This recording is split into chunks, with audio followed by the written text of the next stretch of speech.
So are traditional lectures as appropriate in the digital age? Well, the answer is no, they're not as appropriate. And they're not as appropriate for lots of reasons, because students studying have a much broader range of backgrounds. They have a different pre-18 educational experience. We have different class sizes. They have different sets of skills and abilities. They have an expectation about their educational experience which is very different to the time at which the traditional lecture was seen as most appropriate. But it doesn't mean that the traditional lecture isn't good. And I think that there's often a view that we should rush headlong into the replacement of lectures through technology. I think what it needs is a sensible and thoughtful reflection, which may well be disciplinary based rather than just across institutions or sectors, on what a lecture should be for. And at the heart of that for me is the motivation of our students, the inspiration of our students, if you like, and an area in which we seek to develop a relationship and a shared understanding with our students about what higher education is for. And the lecture can still do some of that with other technology and other forms of contact wrapped around it. If you're going to look at a large class size lecture, which perhaps is becoming the norm in much of higher education, you might ask how inspirational or motivating that can be. Well, all lectures can be inspirational and motivating. That's a choice of the teacher. And firstly, I use teacher advisedly. We all call people lecturers in universities. We're teachers. We're trying to teach. We're trying to support and teach our students. So they can all be inspirational. You just have to choose to see it in that way and choose to develop your skills. It may not be that everybody can be an AJP Taylor in the way that they teach and have people queuing around the block to want to hear them. But they can certainly have students coming along to their lectures wanting to hear what they're saying and seeing their value, the teacher's value in their educational experience. If you take it to the extreme and students don't see it like that, why have any teachers? Why not just have our students teaching themselves? Just give them a curriculum and reading list, let them go and do it. Now, if that's what we really believe the value of our universities is, to prepare lists of stuff for our students to go and look for or at, then I think it's a sad state of affairs. There are brilliant teachers out there, and those teachers who perhaps aren't naturally as good still have a lot to offer, and it's our place to enthuse the teachers as well as the students, and to develop the teachers as well as the students. The physical constraint of the room doesn't necessarily provide or project absolute constraints on the way you choose to teach.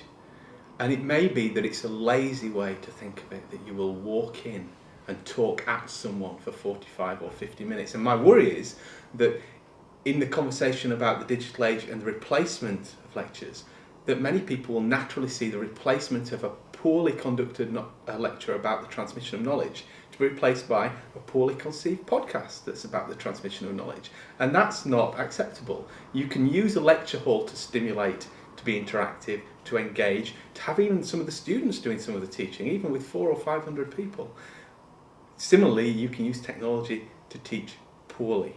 So I think it's more about people reflecting on what the nature of teaching is and how you want to support students and the educational experience, than necessarily only thinking about the physical, in the sense of a lecture theatre, constraints of that room and it imposing a particular kind of teaching on you. I think the lecture, and certainly the face-to-face contact that should span and stem from it, is something that's critical to higher education and the development of people through higher education for society.